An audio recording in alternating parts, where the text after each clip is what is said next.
Thank you so much. Welcome everyone, and thank you so much for joining us today. My name is Eugene Sepinoff. I'm part of the marketing team at Perficient, and I'm very excited that you've joined us for today's webinar. Before we move on to a brief overview of Perficient, I'd like to cover some basic housekeeping items. All participants on this call are in listen-only mode, which means that everyone is on mute. You can submit questions to the speakers at any time today by typing them in the chat feature, which is located on the left side of your screen. Please make sure that you state your questions clearly and keep in mind that other webinar participants will not see who asked which questions. Your questions to the speakers will be anonymously addressed as time allows towards the end of the presentation. If you still have unanswered questions after the webinar or would like to request information about our services, feel free to reach out to our speakers directly. You can also fill out the contact forms found on Perficient's website. Please note that today's webinar is being recorded and will be sent to you within several days. A link to the slides will also be included. All right, a little bit about Perficient. So we are a consulting firm that delivers digital experience, business optimization, and industry solutions. The work we do helps cultivate and captivate customers, as well as drive efficiency and productivity. We have numerous locations across the US and Europe, as well as offshore facilities in India, China, and Mexico. We were founded in 1997. We're a public company that's traded on the NASDAQ, and we have more than 3,500 employees. We've formed strategic partnerships with major technology vendors such as Microsoft, and also have dedicated solution and industry practices. All right, now that I've covered the housekeeping items and told you a little bit about our company, I'd like to pass it over to today's speakers, Mike Willis and Ron Jones. Sounds good. Good afternoon, everyone. All right, let's get moving. So let's talk about our agenda.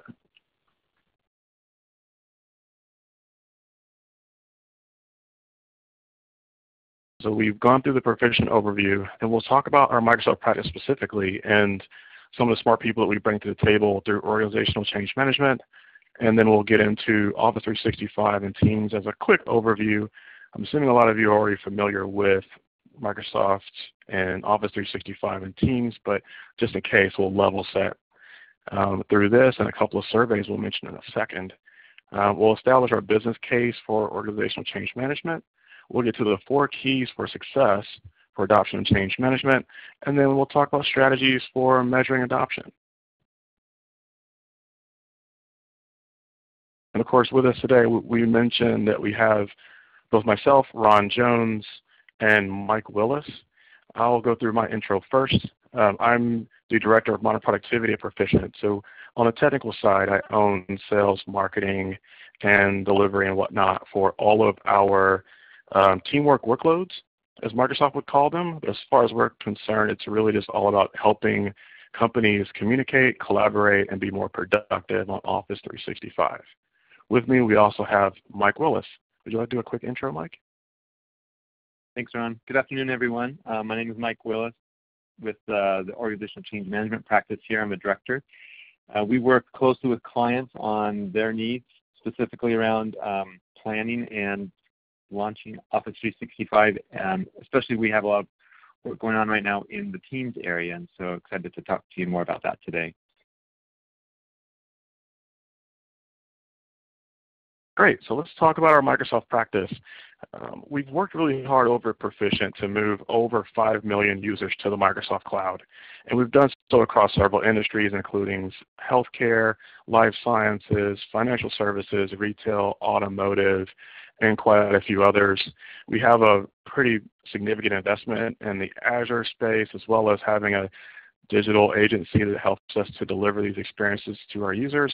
And we really look at OCM as driving a lot of our engagements. As far as the people we bring to the table, we have been recognized as Partner of the Year several years in a row. And we have over, I think at this point, we're hovering around 400 Microsoft-focused consultants with over 125 that work with Office 365 specifically. And we really lean on our 95% repeat business rate, which really just goes into the confidence that we instill in our clients, as well as the quality of the services that we're offering. My particular practice really focuses on modern productivity, as it's called. And like I talked about a second ago, our focus is to enable companies to build digital workplace experiences with Office 365 as a tool set to optimize communication, collaboration, and productivity.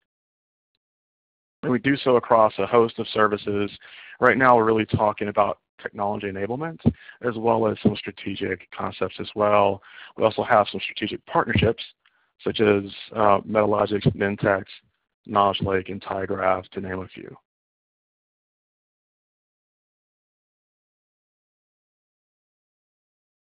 And Mike, could you talk about our organizational change management practice for a second? Sure. We offer a full suite of services around change management based on our clients and what they need. Everything from strategy, building a case for change, which we're going to talk about today. We get involved with readiness assessment, change impact assessment, stakeholder management, then the execution of strategy, communications, training, and then sustaining that change. We find from our experience and also from research that projects that have change management in them are 6 times more likely to be successful than those that don't. And across our team, we have an average of 15 years of experience, so we're very deep in change management, working with a lot of different industries and a lot of different technology solutions. Back to you, Ron. Thanks, Mike.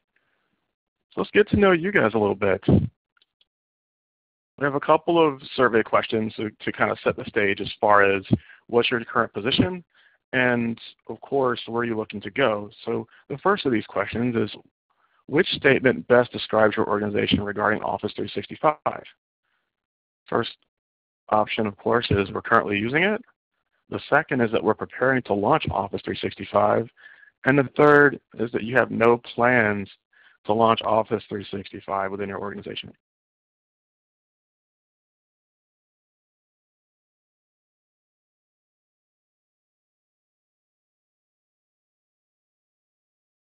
All right, looks like we have about 27 responses in so far. We'll give you a couple more seconds to enter, and then we'll review the results.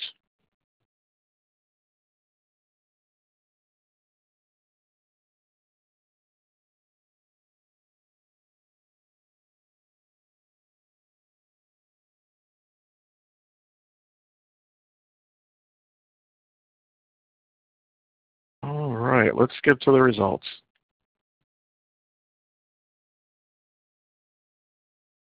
So far, an overwhelming majority of our folks on the call, of course, are currently using Office 365. And we also have 4 more out of the 28 that responded who are preparing to launch Office 365. One more question and then we'll get to the good stuff. That question is, which statement best describes your organization regarding Microsoft Teams? Are you currently only using Teams? Are you using Teams and Skype in Islands mode? Are you using Skype but preparing for a migration to Teams? Or do you currently have no plans on launching Teams?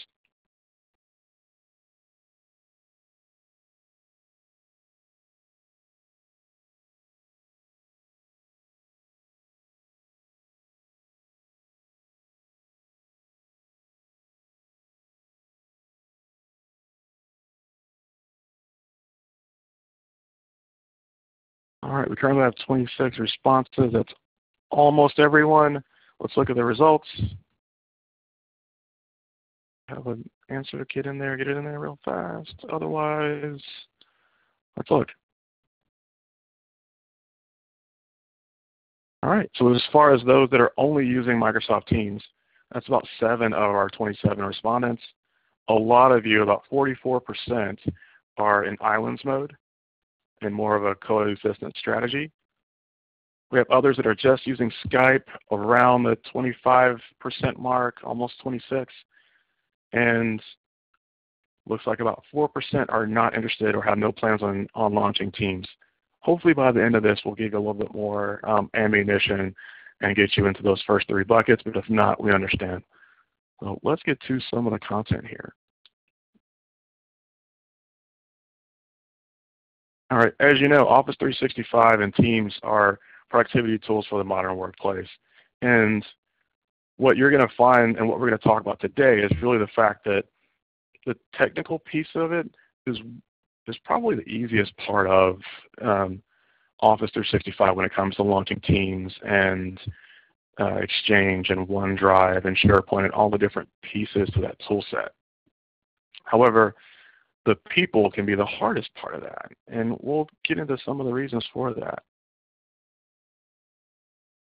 But so far, just setting the stage, a lot of you are already either using Teams or know of it, and you also realize that there are 13+ million daily active users within Teams, overtaking Slack, as a matter of fact, as of I think 3 months ago.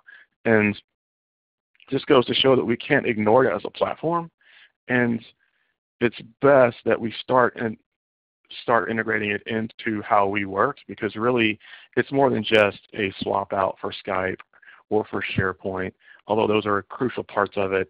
It's more so a change in the way that we work on a regular basis. When we start looking at it that way, it really starts to open up not just the opportunities that we have there, but also a wide variety of things that can help to better the business and make them more productive as well. So being familiar with Teams, you realize that there are just some base pieces of functionality there that really help people be more productive. You have chats and calling that allow us to cut down on feedback loops and whatnot. You have the ability to schedule meetings, share files, but then you get into some of the real good stuff, such as, you know, not just sharing files, but bringing in other applications and, of course, other functionality through tabs.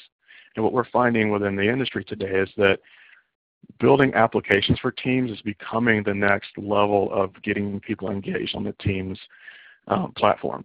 So we're now looking at it more as a development platform, which also means that we have to cover our bases first of making sure that our employees are familiar with all the different pieces of it and are proficient on the platform so we can do more with it.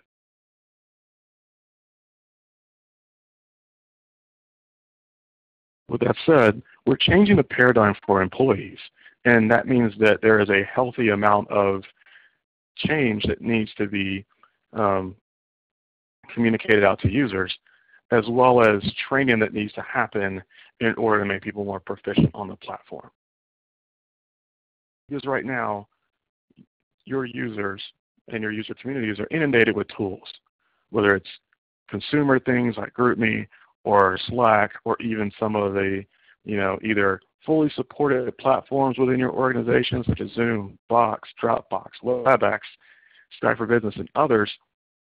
The idea of collapsing some of this down and simplifying it for the user can also be very confounding as far as how are we going to do that, and how are we going to do this in a succinct, concise way that will push and maximize not only our user adoption, but our user engagement. And why would we want to do that? The reason why we would do that is because we want to make sure that we maximize the value and return on investment that you've already made in the Office 365 platform. And as you'll see from the diagram here, there are a few different things at play. One, if you look across the x-axis, it talks about the time and difficulty it takes to really get value out of the 365 platform. Because as you look from the y-axis, you see the different pieces of value and ROI. And there are going to be limited propositions for what you can reap from it. So as all of you know, because you're all in Office 365 for the most part, if you simply deploy and activate, you're going to get a limited amount of value and return on investment from those activities. But if we start to move into the phases of awareness to your employees, Like after we have email launched and after we start using it in pockets, now we start talking about some of the use cases around the organization, how we're making people more productive and improving communication, making people more collaborative as well, and going through some of those use cases through awareness and enablement campaigns.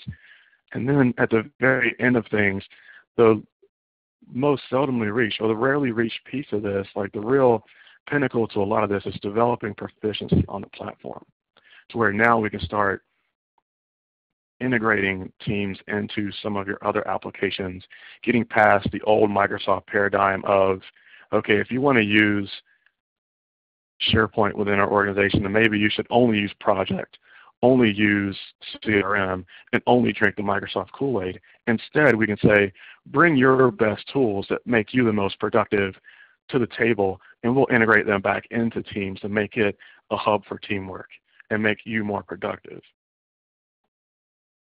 And the reason for that is because you have a wide variety of employees in your organization, each with their different levels of concerns, devices, and other use cases that really start to define how they work.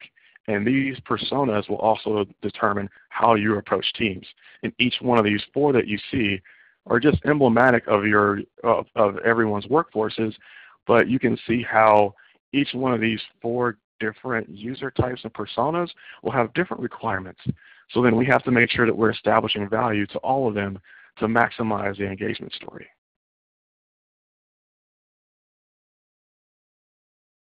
But why do we want to maximize engagement? The reason for that is because we really want to reach the benefits that we talk about on a constant basis. There was a Forrester report recently that talked about the total economic impact of Microsoft Teams. If you haven't read it yet, we really would like to push you in that direction. We'll give you a couple of highlights from it because it really starts to paint the picture as far as how can Teams provide value within our organization and avoid being on that naughty list of applications within your org. Because really what we found is that 80% of leaders reported that accessibility features in Microsoft Teams have made their organization more productive. And furthermore, 83% of leaders have also reported that Teams help their organization improve their customer experiences. And whether that's bringing those experiences in-house for collaboration or merely improving how you collaborate around your customers, all of these things are at play, whether you're a first-line worker or an immediately customer-facing employee, an information worker, or even in the field. All of these different types of use cases and ways of working are all affected by Microsoft Teams. Let's talk about reducing costs, because ideally that's what we want to do. And what we found is that leaders have estimated a cost savings of over $648,000 over 3 years from a reduction in communication and collaboration solutions. So the immediate thing that we say is that we're going to decommission all these tools that we have, because odds are we have, on average, 5 to 10 tools that do the same thing in each organization. And Mike is going to talk about some of the stakeholder analysis activities that we perform in order to get into some of those things. But also, let's talk about those overnight trips, the communication pieces, and some of the other things that can also, lower your travel budgets, as well as improve the quality of life and work-life balance for some of your employees. All these things build to more productive and, of course, happier employees.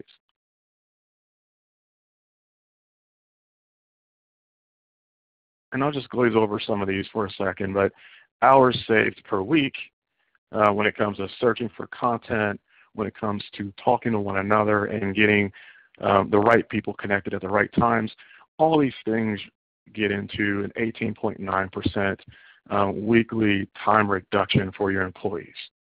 And whenever you can make them more productive and you can bring on more work accomplished, that really starts to build value to your workforce.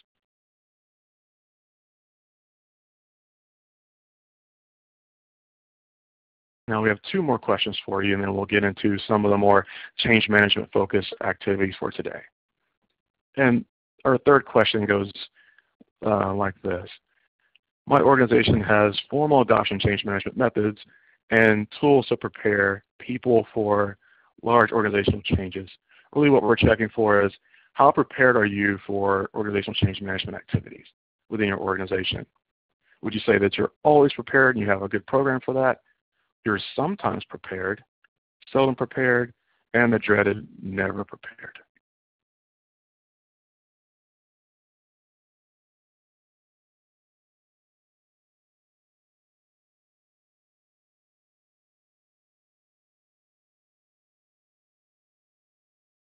All right, I'll close the results. It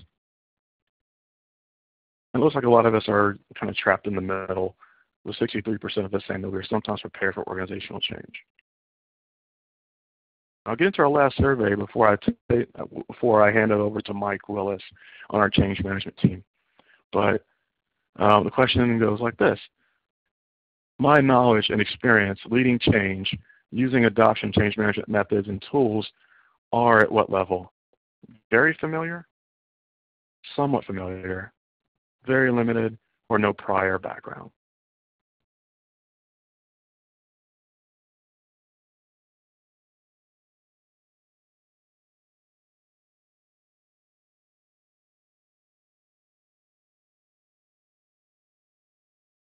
All right, it looks like about 50% of us are somewhat familiar with some variation on either side of that.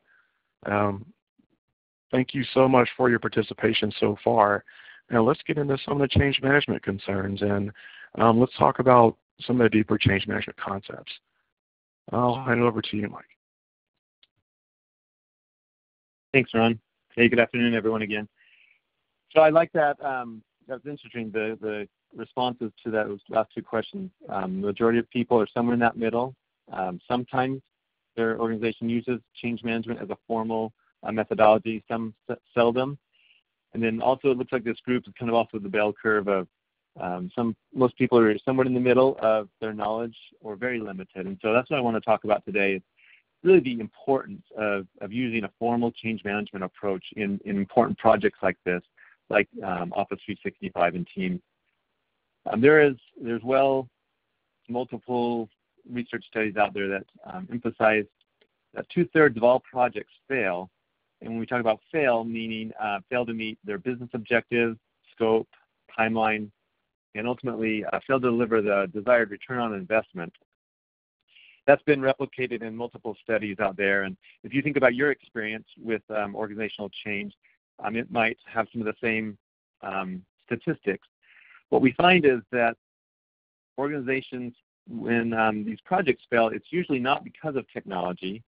It's usually because poor user adoption. The technology is good and strong, but people using it and adopting it, that's where they fall short. And that's what causes these projects to essentially fail, because they're not getting the value of it. If you remember the movie Field of Dreams, the Kevin Costner character is standing out in the field of corn, and he hears the voice that tells him, if you build it, they will come. And so what does he do? He builds that baseball field, and these baseball legends from the past come out of the corn and play a great game of baseball, and it becomes a great movie. Well, that is good. That does not happen, and that's not the approach that we should take when it comes to organizational change management around important things like Teams and Office 365. You can't just build it and assume that people will know what to do automatically. If you think back to that maturity chart that Ron showed, just turning it on, just enabling Teams does not really get you much. It's really when people are aware, they understand how to use it, and then they're really becoming proficient. That's where you get that value. And that does not happen by chance. It takes a real structured, planned approach, and that's the importance of change management. If you were to ask me what the definition of change management is, I would tell you that it is that structured approach to get people ready, willing, and able to accept and embrace new ways of working. When I talk about ready, that is really, you think about the heart, the head, getting that logical side of people thinking about change. I know a change is coming. I understand what it is. and I understand what's important to me. The next phase that we want people to move through, because change is a process. It doesn't just happen overnight. We want them to go through this ready stage.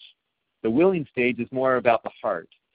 Emotion, they have an emotional connection with it. I understand what this will do for me. I believe my leaders buy into this, and I'm excited for it. That next stage is really the able stage. I've now gotten training on it. I've read about it. I've seen demonstrations of it. I feel confident and competent now to make the change. Change management brings people through that, and really it builds on the flawless technology solution that the technology side will do, and then it matches it with the people and having the strong preparation and readiness that they have. Those two things together will lead to project success. So I'm going to talk now about 4 keys that are required and necessary for successful change and adoption. These are not all the keys. These are just 4 that I think are some of the most important ones that should be intentionally planned for in the early stages of your change management project. First one is obtain executive sponsorship. Every project of a large size like this needs to have an executive, and I'm going to talk about that in more detail in a minute. Also, working with that executive, you need to define that change vision. After you have those 2 things, you're going to work with your key stakeholders to develop change strategies and tactics, how to get people through that ready, willing, and able stage. And also in that early stage, you need to define how you're going to measure adoption. This is important to think about ahead of time so that you can get some baseline measurements, get some planning, and it's not just an afterthought of after Teams is on and people are trying to use it. How will you measure it? So let's talk about the first key, obtaining executive sponsorship. If you are involved in any sort of project of a large size, you know that it requires financial support and organizational support, and that is generally approved by an executive at some senior level. That sponsorship is important. That financial sponsorship is important, but that's not enough. When I work with organizations, I use what I call the ABCs of executive sponsorship, and that is helping them understand their role. It's really more than just saying, yes, I approve this, but they have a responsibility to both be actively involved and visible. That means attending not just the kickoff meeting, but staying in touch throughout the project, both being visible with the project team and with employees and leaders in town hall meetings talking about it. That sponsor needs to be both the face and the voice of the project, so people know that it's important and that it's supported. There's research studies by a number of organizations that show that the number 1 contributor of successful change is that active and visible sponsorship of a project. B stands for building a coalition of sponsorship with peers and managers. This coalition is, think of it as identifying your key stakeholders, people in your business units, other leaders that can help carry this message out and represent it to their groups. That executive sponsor has an important role to listen to and address any management concerns that come up. This coalition needs to be able to be open and honestly talk about questions and concerns they have. If there are risks that they see, they need to be able to share that with the executive and figure out how to overcome some of these barriers that might happen. The last one is C, for communicate directly with employees. We know that when employees hear about a change, it's going to impact how they work, how they do their job. They want to hear communication from two types of leaders. One is senior leaders at the top. They want to hear the vision, big picture, knowing that it's supported and what the benefits are going to be. The other group that they want to hear directly from is their direct supervisor or manager. That message from that direct manager needs to be explaining how it's going to impact them specifically. So we're going to talk more about that a little later, but sponsors at an executive level definitely have an important role for that communication at the high level. I talked about this building a coalition. I'm talking about that a little bit more. Once you have your executive sponsor identified and you're working with them, we do what we call stakeholder analysis, meeting with key leaders who have a stake in the successful outcome of this. These need to be people that have some skin in the game, people that are often influential in whether the project succeeds or not. And I'll go and meet with them and do a couple things. We have 5 things listed here. We want to capture an evolving list of groups that are impacted by the change, and that really comes by talking with these key stakeholders. I'm assessing their understanding of the project, why we're doing this, what benefits it provides, and understanding their attitude or their disposition towards the change. As we get to understand that, we talk more about how will this change, say teams, impact their group, and then identify any areas of risk for their group that this could bring, and identify if these people are not where they need to be from an attitude or disposition standpoint, if they're feeling threatened or you're sensing some resistance. We want to work on how do we get these people to be more positive and supportive of it. The last thing in the stakeholder analysis is to identify who are some early adopters or change champions in their groups that can help support and lead this change.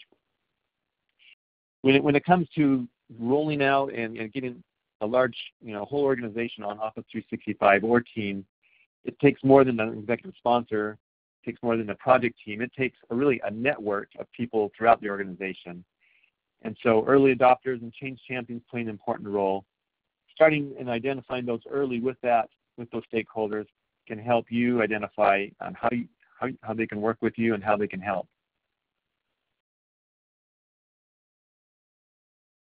So here's an example of a recent stakeholder analysis I did at an organization. This was 13,000 people, a healthcare organization that was both implementing Office 365 and Teams.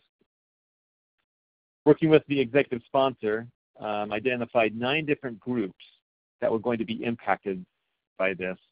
And I met with each of them, leaders in each of these groups, and we talked about it, what it will mean. And you can see that I gave a rating to each of these categories on how critical to the project success is each of these groups, where is their current level of support, how influential are these groups, and probably the most important one is how big of an impact is this going to be. You can see that those top groups, it was having the degree of impact was low and moderate. These were physicians, nurses, people that were not necessarily in front of a computer all day. They're more interfacing with patients and other hospital staff. The second half is more what we call our office or knowledge workers, different personas that Ron talked about. These are people that had a bigger impact because it was going to have more change on how they worked. And especially these executives and executive assistants. Human resources was another high impact group because they were very heavy users of the scheduling features of Office and how they used Teams with some of their meeting rooms and things. And so this helped inform how we were going to approach this change with each of these groups. We wanted to have a custom approach to each of these groups so that it really met their needs and didn't overlook trying to take a one-size-fits-all approach.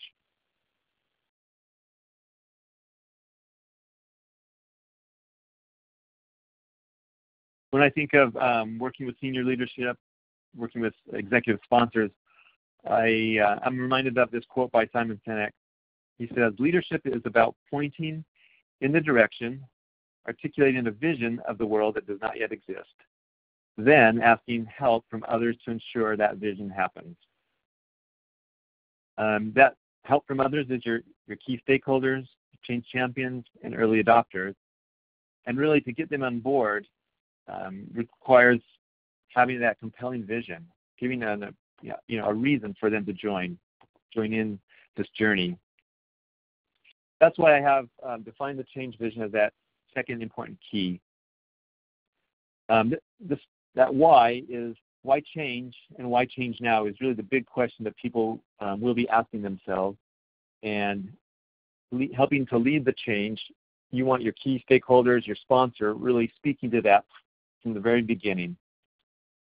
Now that question of why change, needs to be in this vision. That vision serves a lot of different purposes. It needs to speak to where we are today, where we need to be in the future, how our world is going to change. And it also needs to motivate people, showing them some initial steps, acknowledging that this change could be painful, meaning that it could cause us to have to get outside of our comfort zone. And certain things that you do, maybe that are serving you from a self-interest standpoint, need to be let go of in order for the larger good of the organization. Certain things that you have a certain way of doing it, now the organization is going to be doing it differently, and there are reasons for that. Not just so it's going to benefit you individually, but organizationally it'll all be beneficial to us. So this message of why change, it needs to be actually different for different people, different stakeholder groups. For an IT security or risk management compliance group, you want to communicate that vision from the ways that it's going to benefit them, how Teams, Office 365 will bring greater security and compliance. From a senior leader who's more concerned about expenses, cost, efficiency, I would emphasize those aspects of it. Some of the statistics that Ron shared around how Teams can create benefits financially, return on investment information, that's the types of things I'd want to communicate the vision that way. For frontline managers and employees, talking about how Teams will make their life easier, save time, and really streamline work processes. After that why is defined and understood, then you can move outside that circle and really talk to what will change, when the change will happen, when it will affect people, and then last of all, people want to know how will they be supported. They want to know that training and support is going to be there so that they feel prepared. All of these things are important for that vision, and we take that vision and we call it a case for change. Here's a couple of examples from recent projects that I've worked on with clients around Teams and Office 365. One of the things that's important in talking about a vision and defining it, that it's not just focused on a tool. Our vision is not to put in Office 365 or Teams. That's a very narrow look at it. A vision should be multi-year and really the big benefit to it. And so what I've seen organizations do is they talk about it from a modern productivity or modern workplace standpoint. That's the vision. It's increased collaboration. And here you can see in this example, this is a 3-year vision. And this organization is towards the end of 2019. They've just put in Office 365, and now they're moving on to OneDrive and putting files onto Teams. And then next year they have the vision to add in the phones and the meeting aspect to Teams.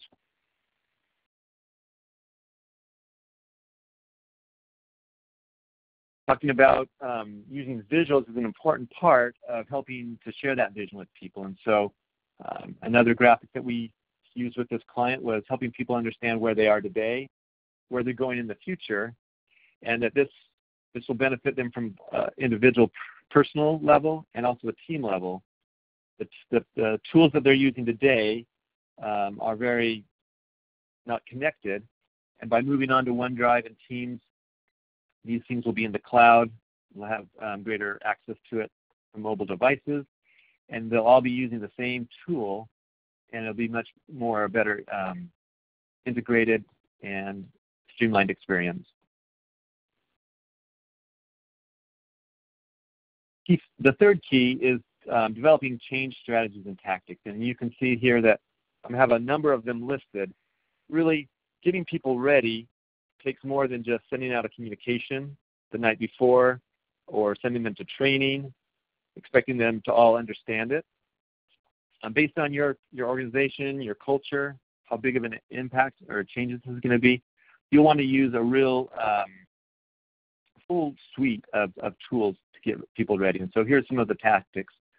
I'm just going to go over them briefly. We strongly recommend a comprehensive and a coordinated communication plan. And that involves messages from leaders, speaking of the vision, speaking to the case for change. It includes detailed messages through often email, telling them how to get ready for it, when it's coming. It can include links to training, how they register for training, and then supplemental messages on digital signage. Maybe you have monitors in break rooms, posters in elevator lobbies. When all of these things are coordinated, both from a branding standpoint and a message standpoint, it helps the message to stick and helps rise above all the other messages that people are getting that can sometimes distract from your message and make sure yours is heard and understood.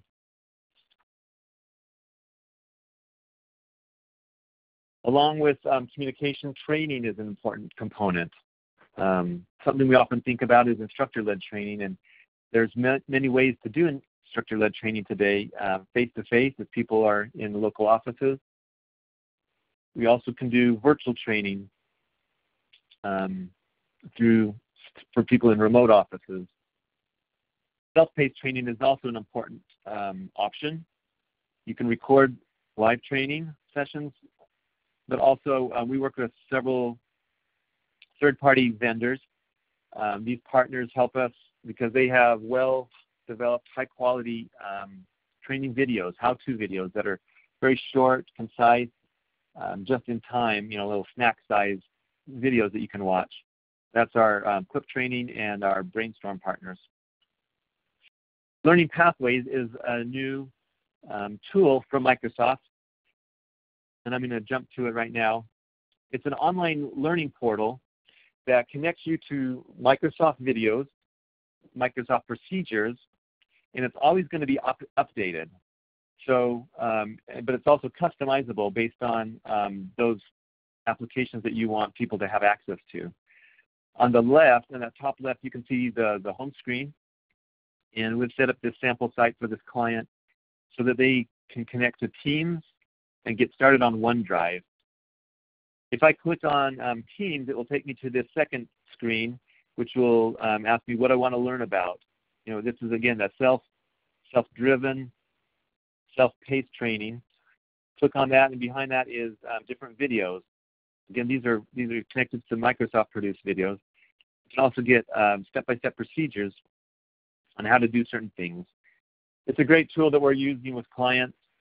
If clients want a more, I'd say, full suite experience, this is an example from our Brainstorm partner where you can set up skill paths or playlists and assign them based on either certain topics. On the left, you can see here's 7 different videos for people to take on Microsoft Teams.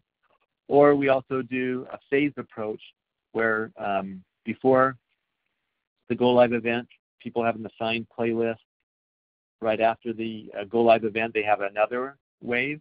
And then 10 days after it, they get that phase 3. And so it's more of a gradual approach to training, and you kind of learn and progress from a beginner to more of an advanced learner on these tools. The last tactic I'm going to talk about is really helping people learn to use Teams by doing it, kind of the practice, hands-on experience. And you can do that by giving people early access to Teams. So this client example I've been talking about, we had about 150 early adopters and 40 executive admins that we worked with. These were key groups that we wanted them to have a lot of confidence and competence in using Teams, and so we gave them early access to it. And then following the training and the access, we kept in touch with them through Teams.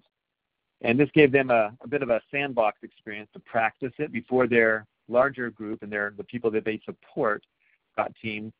It became a way of sharing knowledge, practicing, adding files, communicating that way, and it became a very positive experience where they were now able to go in and speak knowledgeably that this is how it's helped them and how it can help the people that they work with. We also found that this was a useful tool even with our help desk in getting information on tickets and resolving them quicker than they could through their traditional help desk service ticket method. So those are 3 of the keys. I'm going to turn it back, Ron. You can talk about the 4th one. Yeah, sure thing. So one of the chief questions that we get from a lot of our customers from both an HR as well as an IT infrastructure, and you start to see all the sides of the puzzle, whether you are managing it on the back end when it comes to Office 365 and Teams specifically, or campaigning on the front end from a change management and HR and comms perspective, is how do I, 1, get the value that I want, but 2, ensure that I'm getting the metrics that I need. And a huge piece to that, of course, is that you need to have the right strategy around these things. And while your change management strategy should focus on the metrics that you want to track within your organization, not just overall, right? Because it's one thing to say from an Office 365 Admin Center perspective, as you're seeing in front of you, that, how is my user activity operating? Like, how many active users do I have? What does my email activity look like? What's my activity around files within SharePoint and OneDrive? Skype actions and group activity. All those things are great metrics, but similar to your website, it's mainly just saying what's been used. And it's equivalent to getting the hits on your website, but not necessarily how your operations around adoption are really performing, whether it's good or bad, because what you really want to do is take those measurements and pivot when needed, because although you're going to put a lot of heavy thinking into how you release these things out into your organization, you may have a reason to pivot. And you're never going to be able to pivot if you don't have a more structured way of gathering information and getting to those end results that you're looking for. So there are a few different tools that we often suggest using, and I realize that it's more about the goals, and then you decide on the tools. But let's talk about the different areas of tools for a second, if you don't mind. So first is a Power BI adoption pack, which really focuses and drills down in on your adoption activities and makes more sense of the user activity pieces we talked about a second ago. And its information is structured in a way that makes a little bit more sense to the back-end admins as well as the front-end folks from an adoption perspective. So it concentrates on adoption, how are our communications going, what's happening in the world of collaboration, what kinds of devices are accessing Office 365 and Teams and whatnot, as well as how we're running on storage, and of course, from activations perspective, who are our new flowing users and what are they doing? A lot of that becomes very useful, and it also allows you to customize some of those reports, which you were not able to do with the Admin Center per se. The Admin Center is good for exporting things into Excel and maybe manipulating it that way, but it really doesn't give you a lot of your month-over-month, year-over-year kind of metrics that you would find in some of your third-party tools, which are our next bracket here, which really gets you into user insights. And you start looking at adoption tools which allow you to check workloads across all of Office 365, measure your team's engagement, and the individual activity around all those teams in a concise dashboard, as well as looking at sentiment tracking on your messages being sent, whether it's through Yammer or Teams or otherwise.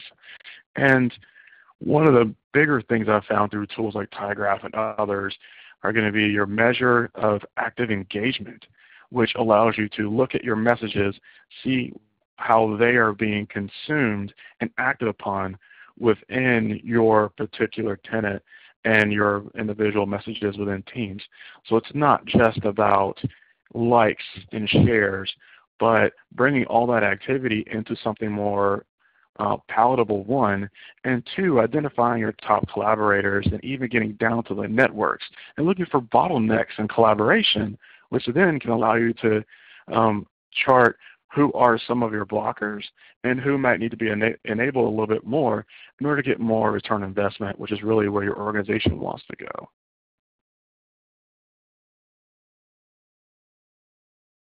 Now here's some of our final thoughts. While we're coming into the final thoughts, we really want to get some feedback from you guys. We've had a couple of questions come through, but we want to get a few more. If you have any, please feel free to enter those into the Q&A window below if you have a couple of questions. Or if you'd like to reach out, we'll have some contact information at the end of this as well. So as far as final thoughts go, one, Office 365 and Teams are the tools for the modern workplace. Whether you're establishing a hub and bringing your best and brightest tools that you've invested in into that hub, or totally using the Microsoft stack for whatever you can, either way, Teams is a perfect platform for bringing all those things together into a palatable experience for all of your users to sponsor adoption and enablement across. And through those things, you can develop proficiency within not just teams, but in the entire organization to reap some of the benefits we talked about. And of course, change management prepares leaders and people to adopt change. And we've talked about a few different concepts, but really making sure that your leaders are the people they see using Teams and trickling down that way, or of course, enabling your business units from a bottom-up perspective. Either way, the right change management strategy really helps to enforce that. And of course, we reviewed the 4 keys of the successful change management operation, which involve 1, obtaining executive sponsorship, 2, defining the change vision, 3, developing change strategies and tactics, because each organization is different, whether it's due to culture or working styles or diversity within the workplace when it comes to how people work and their tenure within the organization. Those things really become key, because the worst thing you can do is just send emails to people thinking that you're communicating. And 4th, and not least, of course, is defining methods to measure that adoption, as we talked about a second ago. Again, over at Perficient, we really pride ourselves in delivering value to our customers, and we like to engage you at your starting point, because we realize that Teams has been around for 2, almost 3 years now, which means that some of us have either dabbled in it and been met with great successes, or maybe even some failures, or maybe you're just trying to recognize value, or you want to maybe relaunch and get a better face on things. Regardless, we have you covered, whether it's through our teamwork assessments and strategies, our proofs of value and proof of concepts, pilots, overall enablement activities, using other workloads like Power Apps and app modernization to build more adoption of Teams and more engagement on that front, or of course going straight into the adoption change management pieces that we talked about today, and of course automating through governance to make sure that we secure your house. All these things become really important, and we're here to help. All right, let's get into a little bit of Q&A. I realize we have 5 minutes left. Mike, I wanted to ask you a question.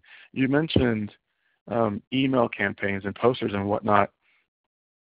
How important is it to have a multifaceted communication plan? Because we often find, talking to our customers, that they really lean on email for communication. Well, that's a great question, Ron. What I find is, my answer is yes, multifaceted communication approach is very important. People are inundated. I've talked with clients and they've said, nobody reads email. We get too much email. Don't use email. And I'll say, well then what can we use? Well, you got to send email. That's the only way we have to communicate with people. And that's not, I believe, and I want to challenge companies and clients that think that email is the only way to communicate with people, even if they don't use it or people don't read it. There's lots of ways. Town hall meetings, staff meetings, message boards, finding out where are some user groups, best practice groups, early adopters. You're working with these groups letting them be, sometimes that live communication is much more effective than an email communication. And so I would strongly recommend that people use and develop a multi-phase and multi-channel approach to communication around Teams and Office 365. That's great. Another question I get a lot is around governance, because what I find is that often we get kind of paralyzed through process analysis when it comes to governance. And one thing that we've suggested to our customers is to start with a core governance strategy that really just, if you look at it like a bowling alley, it establishes the bumpers on the side so that you can make sure that people have a positive experience within the Teams ecosystem. But then you can get into retention and some of those more hardcore, heady concepts that really need the deeper dives. You can concentrate on those a little bit later. But at the very least, you can enable your workforce to have positive experiences while you take on some of the back-end things immediately after. And I think that's all of our questions and some of the things that we find on a normal basis. I'll hand it back over to Eugene. Great, thank you guys. If you have any more questions in the audience, feel free to email Ron or Mike directly. You guys can also fill out the contact form that is on the website, and someone will get back to you as soon as possible. The slides and the recording will be sent to you within the next day or so please look out for that. And that concludes our webinar. Thank you so much for joining us today, and please reach out if you need any assistance. Thank you so much, and have a great rest of the day.